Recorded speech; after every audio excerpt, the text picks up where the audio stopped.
Welcome to another episode of ALPS in Brief, coming to you from the historic Florence Building in beautiful downtown Missoula. My name is Leah Gooley, and I'm the Underwriting Manager here at ALPS. On the personal side, I'm also a new mom to a now 4-month-old daughter, and every day is really a learning experience in the delicate balance between work and family. There are two things that I passionately love, but that create some very challenging days and prompt some very challenging decisions. So to explore part of this topic, today we have Brooke Barney, a founding member at Barney Graham in Sheridan, Wyoming. So please welcome Brooke. Thank you for taking the time to chat with us today. Thank you for having me, Leah. Brooke has an impressive track record in her practice in bankruptcy and family law, helping her community and positioning herself as a leader in the profession. But today she's here to talk about those impressive work accomplishments and how she blended those with personal ambitions. So, Brooke, to get us started, would you tell us a little bit about your own journey into law? Sure. I think my journey probably began just as long as I can remember. I've always wanted to be an attorney. My father is an attorney, and so I just grew up with that. Obviously wasn't discouraged to go into the legal profession by my dad. I don't know that he pushed it on me at all. That's just as long as I can remember, it's been in my head that I wanted to be an attorney. So that was always a goal of mine. I grew up, in a law office. I remember my dad meeting with clients, and I'd be in his other conference room. And so it's just probably something, subconsciously that put in me. But no, I always had the goal of becoming an attorney, not necessarily what particular type of attorney. I kind of found through law school what things I was interested in. And of course, you really don't know what you enjoy until you're actually practicing, taking on that with clients. And so kind of found my fields that way once I actually began practicing. Did you at the time entering into the profession, whether in law school or after starting your own practice, start to think about that in combination with a family? So really, I think that when I thought about having a legal career, I don't know that I factored in how I would balance that with being a mom or to have a family, because when you're 19, I think you're very focused on next step is getting my bachelor's, and the next step is Absolutely. Getting law school and then passing the bar.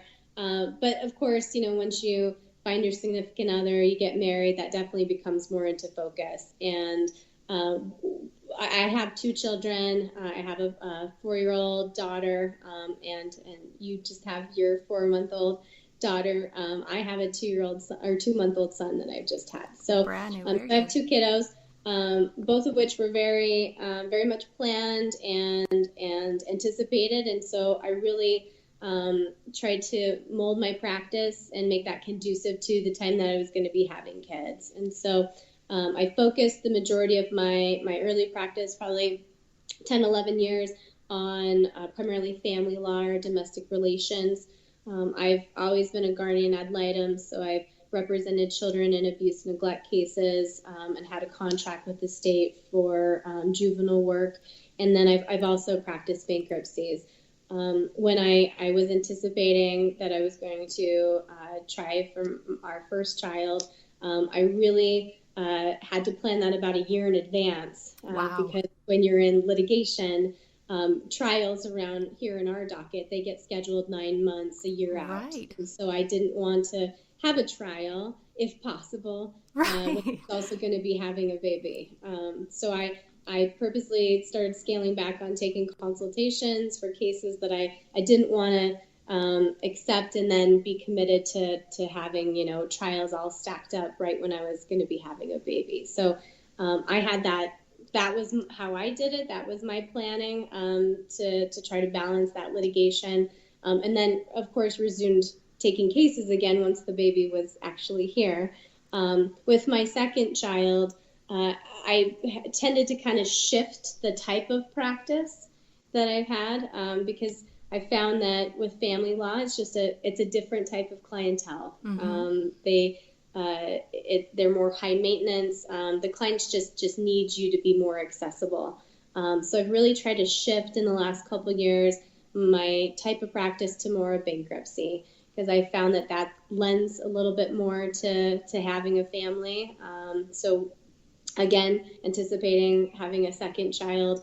And it's taken years to kind of shift and phase out. I still have domestic cases, but not primarily, which is what I had when I had my first child. So now with the bankruptcy work, it's a little bit easier with two kids.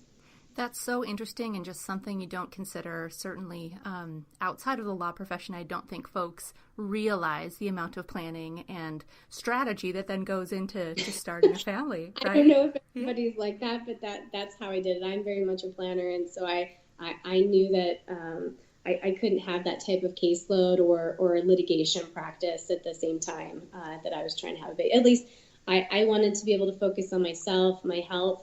I didn't want that extra stress at the time that I was, trying to conceive or, trying to, have a healthy baby. So right. That's how I did it. Yeah. Well, and one of the other interesting things, so tell me, I guess, how Barney and Graham got started and kind of your approach to work life in that aspect as well.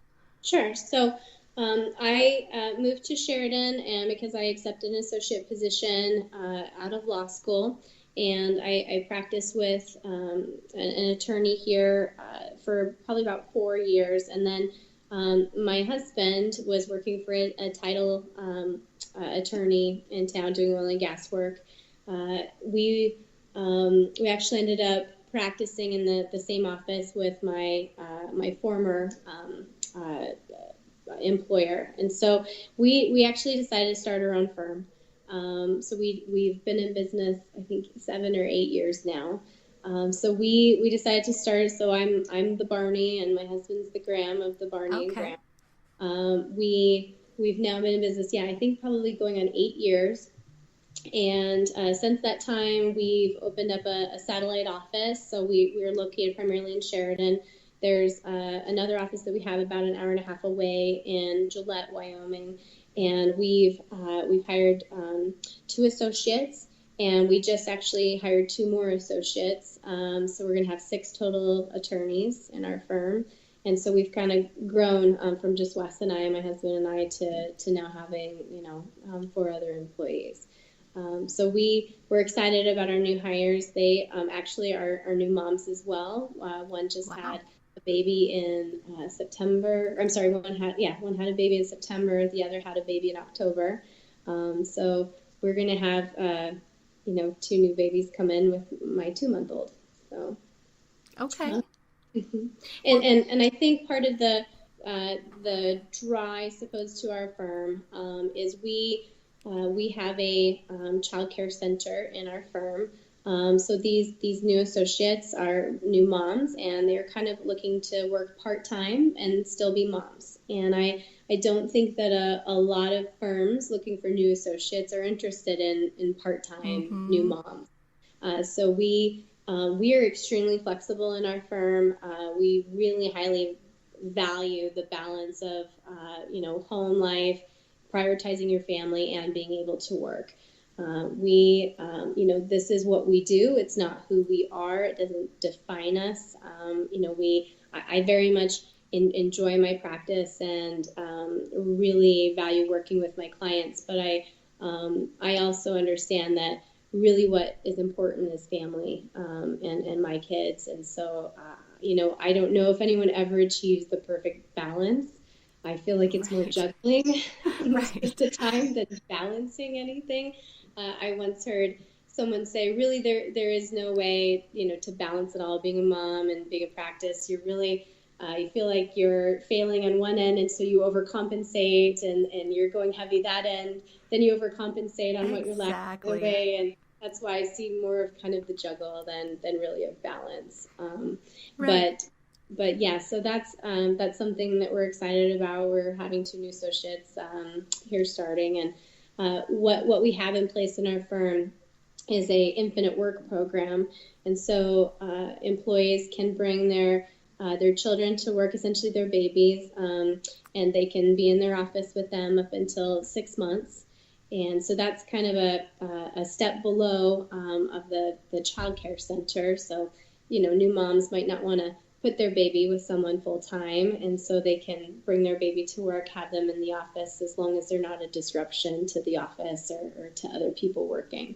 And how it works with the Infinite Work program is they can designate an alternate care provider, and the alternate care provider, as long as they agree, can watch baby while maybe they need to take a phone call or need to go down and meet with a client. They just need to have baby free time so they can work. But really, mom is, the designated primary caregiver when they're at work under this program. So I, for example, have a little Mamaroo rocker set up in my office, and so I can bring in baby and he rocks while I, get my work done at the office, and we're gonna, have swings and things available for new associates for them to have their babies for starting. What an awesome concept. Then past that 6 months, do you then have an actual child care facility? Yes, we do. Wow. So we have a licensed and certified child care center.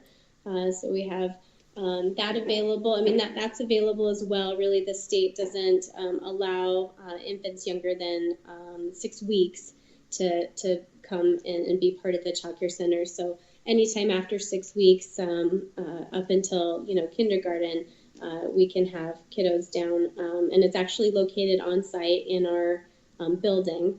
Clients don't know that we have this going on, and we don't advertise it. But right now below me in my conference room is our child care center, and so we can have kiddos below us, and moms and parents, because my husband's here too, so dads too, can go down and check on their kids and be able to see them during the day, which has been really nice.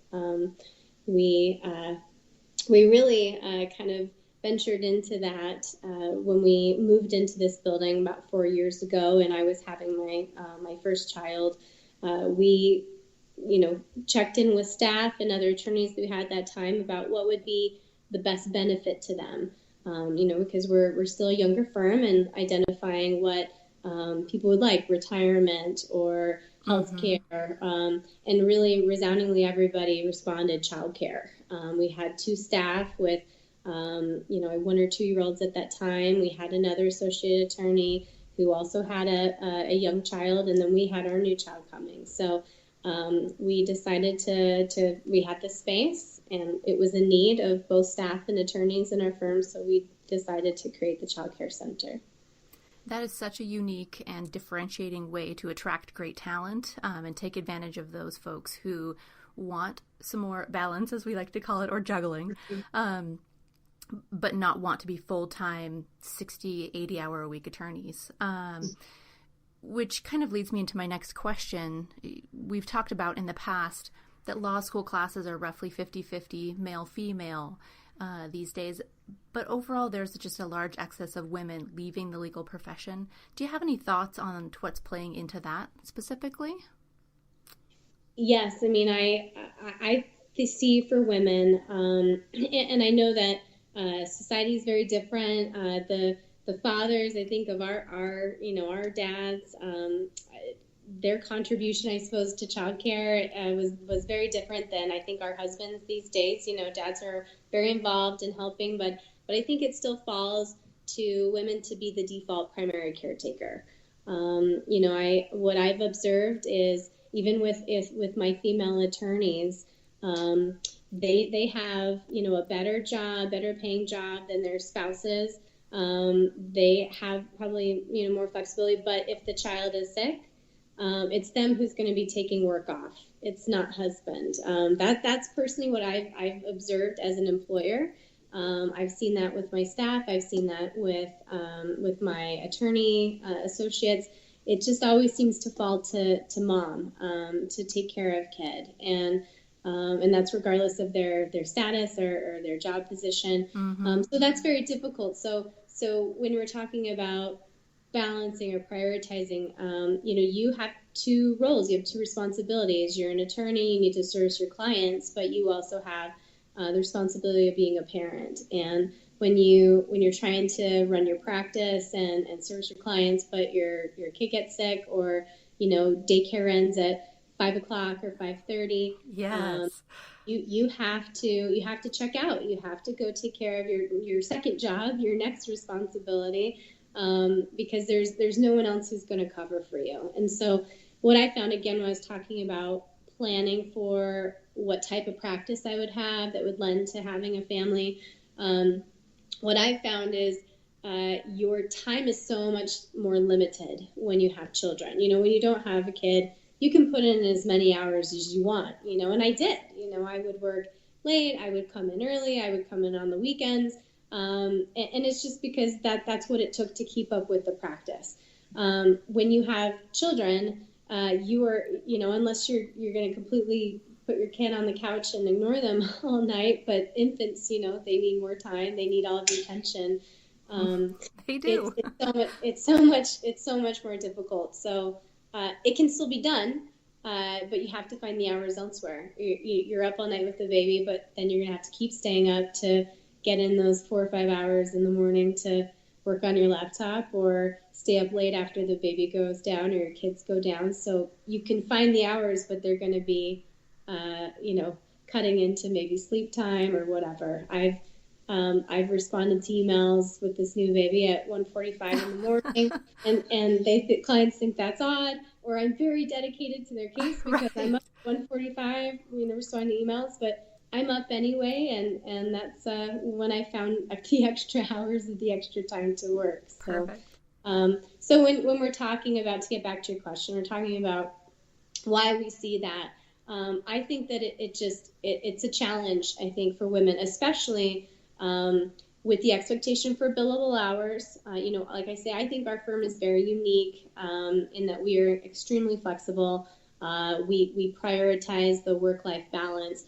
We still expect everybody to get their work done and to provide quality work for our clients. But I think for the traditional law firm, that model is very hard, I think, especially for women with pre-K kids. Once they're in school, I think that kind of changes a little bit, but childcare is a huge obstacle, I think. And I've heard stories, from classmates of mine who, and this applies to dads too. I hear about dads in bigger cities, right? We're in Wyoming and you're in Montana, so we don't experience the commuting issue, right? The extra hour or two it takes to get home.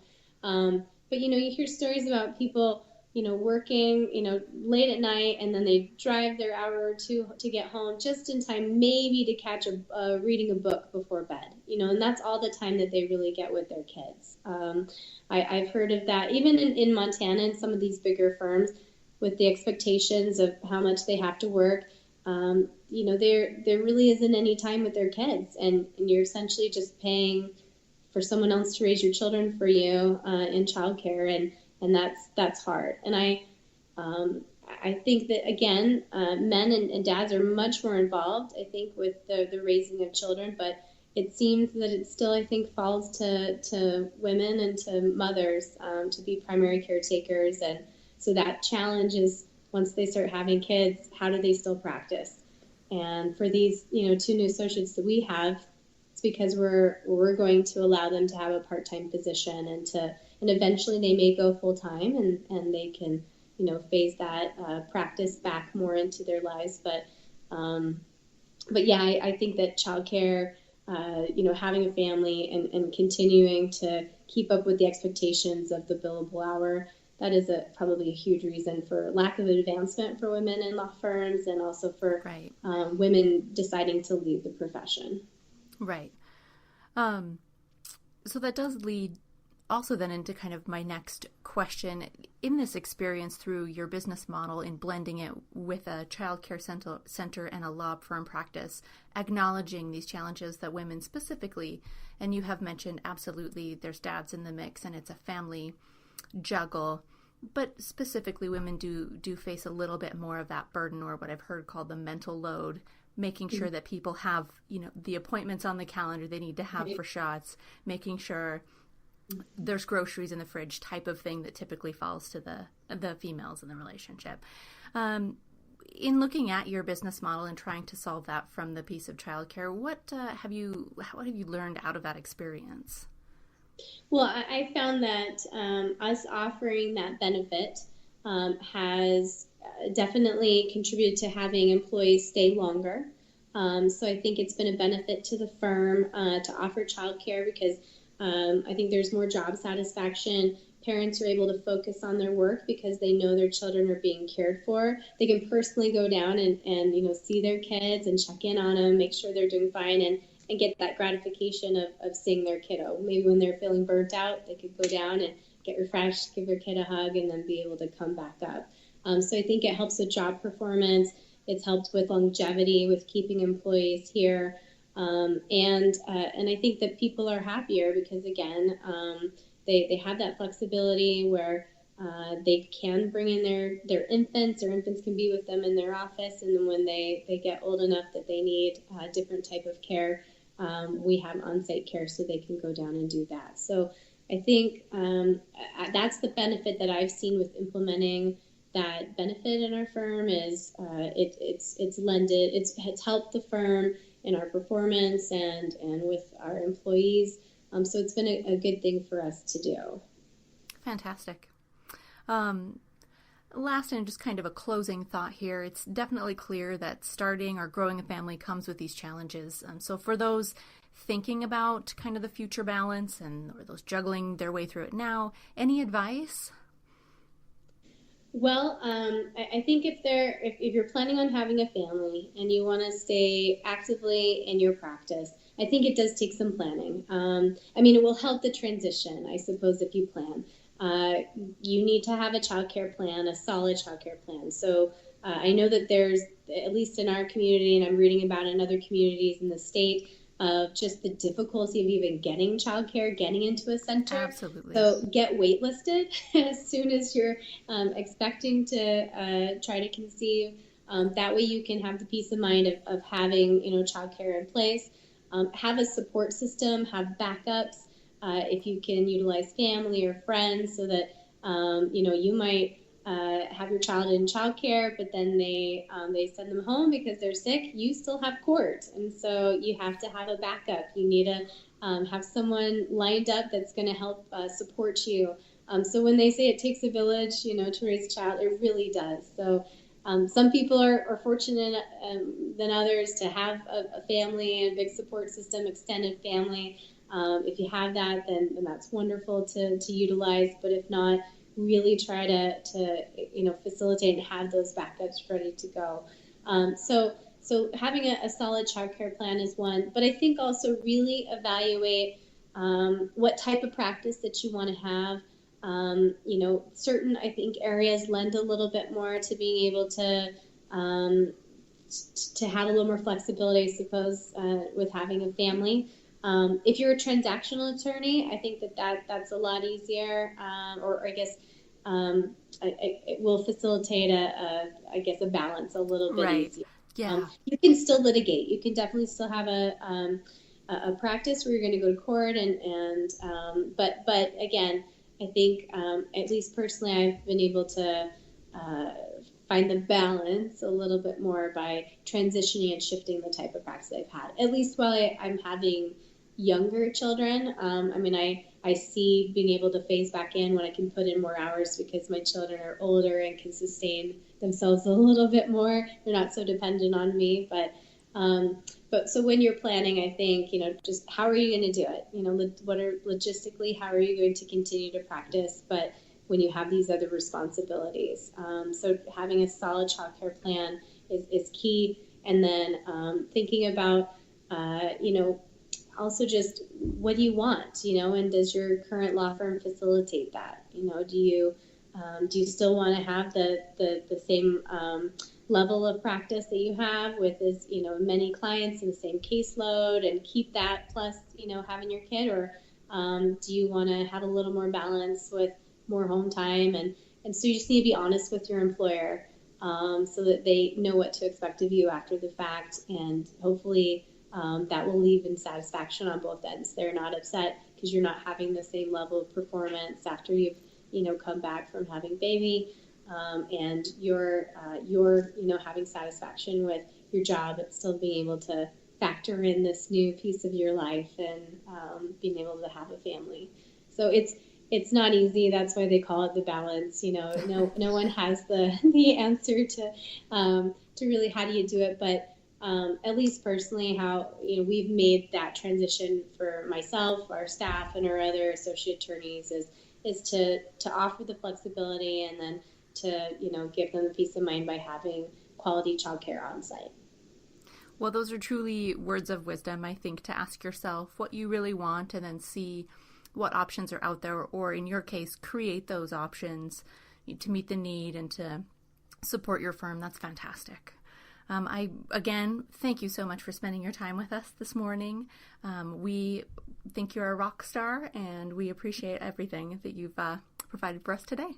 Well, thank you, Leah. I appreciate the opportunity to speak about it. And if anyone's interested in how to implement this similar program, I may be happy to visit with them. There are a lot of different ways you can do this. It doesn't have to be a full-on on-site childcare facility.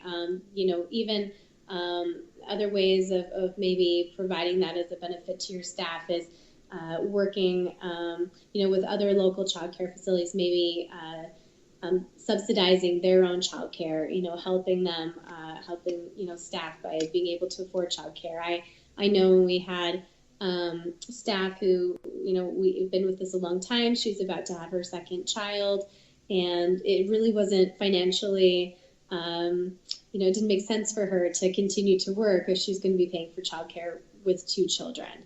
And so we were looking at losing her, and again, because we transitioned to having this on-site childcare benefit, she was able to stay with us. But if we didn't have that, like other employers, perhaps considering that as a benefit of helping contribute financially to their childcare as a benefit, a way to keep staff. So that's an easier way maybe to implement that into someone's firm. Excellent. Excellent. All right. Well, thank you very much for having me. I appreciate it. Yes, great to have you. Thanks to everyone for listening, and we will see you again next time for ALPS in Brief.